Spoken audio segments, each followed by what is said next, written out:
अस्सलाम वालेकुम व्यूअर्स, मैं हूं साकिब सईद और इस वक्त हम इलेक्शन कमीशन के मरकज़ी दफ्तर में मौजूद हैं। ये इलेक्शन सिटी में हम इस वक्त आपसे मुखातिब हैं, बात कर रहे हैं। इस आज का जो इलेक्शन का प्रोसेस है उस पूरे प्रोसेस पर हम बात करेंगे और मेरे साथ इरफान सदुज़ई मौजूद हैं, डॉन न्यूज़ के बड़े बेहतरीन रिपोर्टर हैं, मेरे साथ ही इलेक्शन कमीशन को कवर करते हैं। इरफान, कैसे हैं आप? जी ठीक ठाक। कैसे हैं आप? खैरियत से हैं। तो हम सुबह 7 बजे से निकले और दिन भी गुजर गया, रात भी अब गुजरने वाली है, लेकिन रिजल्ट जो हैं वो अभी नहीं आए। इस पे हम बात करते हैं, लेकिन थोड़ा सा मुझे ये बताएं, दिन को आपने क्या रिपोर्ट किया, कैसे आपने ओवरऑल पिंडी और इस्लामाबाद को देखा? कुछ ज़्यादा मुख्तलिफ दिन नहीं था हमारा वोटर के हिसाब से। जैसा वोटर का दिन गुजरा ऐसा ही हमारा भी गुजरा। उनके लिए भी इंटरनेट की फैसिलिटी नहीं थी, फ़ोन की फैसिलिटी नहीं थी, हमारे लिए भी नहीं थी, तो काफ़ी मायूस कुन दिन रहा। एक बड़ा दिन था, पाकिस्तान की तारीख में इलेक्शंस हो रहे थे, नेशनल इलेक्शंस थे और इसमें एक भरपूर कैंपेन होनी चाहिए थी। क्योंकि देखिए आजकल टीवी के ऊपर कैंपेन बहुत महंगी, अखबार बहुत लेट पब्लिश होते हैं, तो सबसे जो मौसर जरिया है और अप टू डेट रहने का तरीका है वो सोशल मीडिया। और सोशल मीडिया की बंदिश की वजह से मुझे लगता है कि टर्नआउट बहुत कम हुआ है। लोगों का जो जमहूरियत के ऊपर एतमाद है, मुझे लगता है कि किसी हद तक मुतजलजल हुआ है। नताइज कभी भी ऐसे नहीं रहे या हालात कभी भी ऐसे नहीं रहे कि जिससे इलेक्शन में जो शामिल हर फरीक है वो खुश हो। हमेशा कोई ये खुश होता है, कोई नाराज होता है। रिजल्ट आने के बाद तो जाहिर है कोई जीता है कोई हारता है, लेकिन रिजल्ट से पहले ही हमेशा पाकिस्तान की हिस्ट्री रही है कि कुछ लोगों के फेवर में चीजें जा रही होती है, कुछ के अगेंस्ट जा रही होती है। लेकिन आज जिस तरह की सूरत हाल रही, सब ने देखा कि एक खास पार्टी को पहले उससे इलेक्शन सिंबल लिया गया, उसके बाद उसके लीडर को भी पाबंदी से हासिल किया गया और उसके बाद जब वो आज़ाद उम्मीदवार मैदान में उतरे और उन्हें खुल के कैंपेन भी नहीं कर रही थी। जब उन्होंने जिस तरह भी कैंपेन की या लोगों का उनके साथ एक एफिलिएशन थी, बगैर कैंपेन के उन्होंने वोट के लिए आए, तो उन्हें वहां पे भी रोक टोक का सामना रहा। जो वोट डालने का प्रोसेस था वो भी बहुत स्लो था, लंबी लंबी कतारें लगाई गई। जो यूथ थे, खास करके खवातीन थी, उनको बहुत मुश्किलात पेश आई। बूढ़े लोगों को, जो बुजुर्ग शहरी थे, उनके लिए भी काफी मुश्किलात रही। तो दिन जैसे तैसे गुजरा, लेकिन 5 बजे पोलिंग का वक्त जो है वो खत्म हुआ और उसके बाद हम ये एक्सपेक्ट कर रहे थे कि 1 घंटे तक तो हम सब्र कर सकते हैं कि कोई भी अपनी जो गैर सरकारी नतीजा है वो नशर ना करे। हालांकि 10 मिनट के बाद आपको पोलिंग स्टेशन का नतीजा मिल जाता है, लेकिन 1 घंटे का वक्त दिया हुआ है इलेक्शन कमीशन ने कि आप ना करें और तस्दीक करें। लेकिन अभी रात के 12 बज चुके हैं, 7 घंटे गुजर चुके हैं। इस पे आते हैं, थोड़ा सा हम ये अपने नाजरीन को ये बताना चाहते हैं कि आज के जो इंतखाबात हो रहे हैं, इन इंतखाबात के रिजल्ट्स को मुरतब करने के लिए जो इलेक्शन कमीशन ने जो सेटअप बनाया है, जिसको हम EMS कहते हैं या इलेक्शन मैनेजमेंट सिस्टम कहते हैं, ये बैकग्राउंड में हमें नजर आ रहा है। इसके बारे में हमारे जो नाजरीन हैं उनको थोड़ा सा आगाह कीजिए कि ये कैसे काम करेगा। अभी तक तो इसका काम शुरू हुआ नहीं है। देखिए, ये इलेक्शन जो सिटी यहाँ पे बनाया गया है, इसमें वही रिजल्ट यहाँ पे डिस्प्ले होगा जो RO भेजेगा। बुनियादी तौर पे इलेक्शन कमीशन ने डिसेंट्रलाइज किया है, पावर को RO को दिया है। RO के पास प्रिजाइडिंग अफसर से शुरू करें, बेहतर समझ आ जाएगा। जी, प्रिजाइडिंग अफसर के पास पहले रिजल्ट आएगा और प्रिजाइडिंग अफसर जो है वो रिजल्ट मुरतब करके जो RO है, रिटर्निंग अफसर, उसके पास भेजेगा और रिटर्निंग अफसर जो है वो इसको वहां पे डिस्प्ले करेगा। बिल्कुल ऐसी एक स्क्रीन, शायद साइज में छोटी होगी, लेकिन बिल्कुल इसी तरह की स्क्रीन जिसमें प्रोग्रेसिंग रिजल्ट आ रहा होगा, फिर उसके बाद फाइनल रिजल्ट आ रहा होगा और वहां पे जो फाइनल रिजल्ट होगा वो यहाँ पे डिस्प्ले हो रहा होगा। तो RO के पास भी अभी मुझे लगता है कि जो काम उन्हें 1 घंटे में कर लेना चाहिए था वो अभी तक नहीं कर पाए। कुछ ज्यादा मुश्किल नहीं था, सारे पोलिंग एजेंट्स मौजूद थे। व्हाट्सएप की वजह से शायद उन्हें मुश्किलात पेश आ रही हो, लेकिन बहुत बड़े दावे किए थे कि अगर इंटरनेट की बंदिश हुई भी तो इसके बावजूद जो है हम इलेक्शन में जो रिजल्ट है वो वक्त के ऊपर डिलीवर करेंगे, लेकिन ऐसा होता हुआ दिखाई नहीं दिया।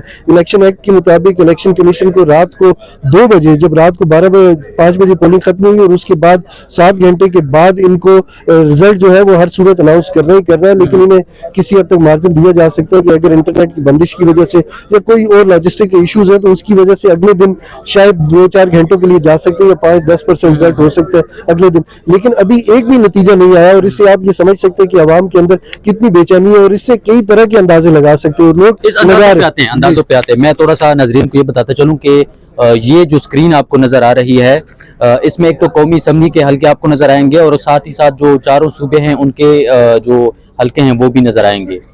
एक नेशनल असम्बली का हल्का जो है वो इस पे इंतखाब नहीं हो रहा, ये आपको रेड कलर में नजर आएगा। उसके साथ ही 2 KP के सूबाई असम्बली के 2 हल्के हैं, उन पे भी इंतखाब नहीं हो रहा।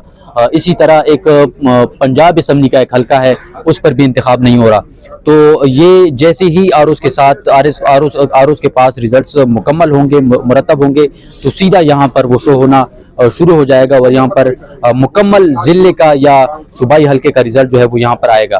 अब रिजल्ट से हम आगे चलते हैं और रिजल्ट क्यों डिले हो रहे हैं, हो क्या रहा है और खदशात क्या हैं, ये इरफान से अब समझने की कोशिश करते हैं। देखिए, यहाँ का जो सेक्रेटेरिएट है या इलेक्शन कमीशन है, उसका जो हेड है वो chief election commissioner Sikandar Sultan Raja है। हमारा जब भी उनसे इंटरेक्शन हुआ वो बहुत ही पूरे एतमाद दिखाई दिए। यूँ लगता है कि इलेक्शन कमीशन के अंदर ईएमएस से लेके छोटी से छोटी एडमिनिस्ट्रेटिव लेवल के ऊपर जो भी काम हो रहा है उसमें वो बराह रास्त इन्वॉल्व है। लेकिन इस सारे अमल के बावजूद इलेक्शन अभी तक जो अल्टीमेट चीज थी वो नताइज थे। इससे ज्यादा और कुछ नहीं हो सकता कि आप अगर नतीजा वक्त के ऊपर नहीं दे सके तो आपको 40-42 करोड़ भी दे दिए, अरब भी दे दिए, उसके बावजूद जो है वो आप अगर डिलीवर नहीं कर पा रहे तो मेरा ख्याल है ये नाकामी है। उन्होंने अपनी टीम को तो कामयाबी दी है, लेकिन मेरा ख्याल है कि ये कामयाबी का क्रेडिट उन्हें नहीं जाता, क्योंकि 12 बज गए और इसके बाद लोगों ने सोना भी है। पूरा दिन लोग जो है वो बाहर खड़े रहे हैं, लोग वोट पोल करते रहे, सपोर्ट के लिए खड़े रहे। और अभी एक इंसानी बॉडी है, इसकी भी एक सकत है, एक लिमिट है, उसके बाद आपको रेस्ट करना होता है। तो मेरा ख्याल है जब लोग सो जाएंगे और उसके बाद अगर नताए जाएंगे तो मेरा ख्याल है वो डाउटफुल होंगी। अच्छा इरफान, वैसे तो इलेक्शन कमीशन से हमने आज कम से कम 1 दर्जन बार पूछा तो उन्होंने कहा कि यार हमारे पास जो इलेक्शन एक्ट है उसके मुताबिक तो 2 बजे तक आ सकते हैं, लेकिन जाहिर है लोग एक्सपेक्ट करते हैं कि अभी तक कम से कम 30% तो रिजल्ट तो आने चाहिए कम से कम।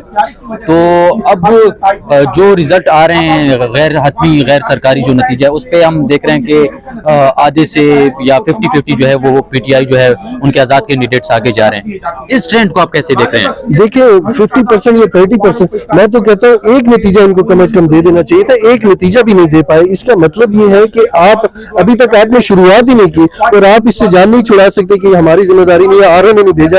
आरओ कौन है भाई? आरओ को आपने ट्रेनिंग दी है, आपने उसको सिस्टम दिया है, पैसा खर्च किया है, उसकी पर्सनल ट्रेनिंग की है, उसको सिस्टम की अंडरस्टैंडिंग दी है, और अभी तक अगर सिस्टम के अंदर रिजल्ट नहीं बैठ सका और वहां से रिजल्ट यहाँ पे ट्रांसमिट नहीं हो सका तो ये आपकी नाकामी है।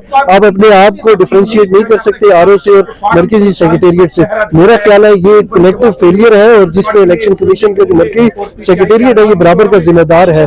अभी तक इनको कम से कम मेरा ख्याल है 40% रिजल्ट जो है वो इनको अनाउंस कर देने चाहिए थे। जहां तक इंडिपेंडेंट कैंडिडेट या जो लोग सबकत ले रहे हैं उनके हवाले से मैं ये कहना चाहूंगा कि गैर मुतवक्को तौर पे इनके मुताबिक, हमारे मुताबिक जो ग्राउंड के जो हकायक है, जमीनी हकायक है, उसके मुताबिक उनके वोट बैंक पहले ही मौजूद थे। वो दावा कर रहे थे और उनका दावा ठीक साबित हुआ।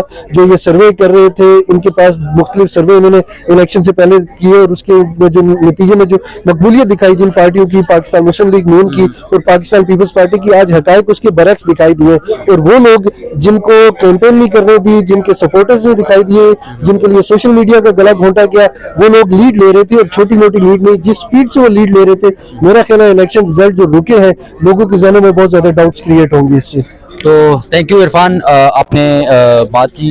देखें, हमारा जो तज्जिया है इससे आपका मुत्तफिक होना ज़रूरी नहीं है, लेकिन यह है कि हम अपने जो अभी तक हमारे पास इंफॉर्मेशन है उसकी बिना पर हमने ये बातें की हैं और अभी तक जो रिजल्ट आ रहे हैं मतलब वो 100% नहीं है।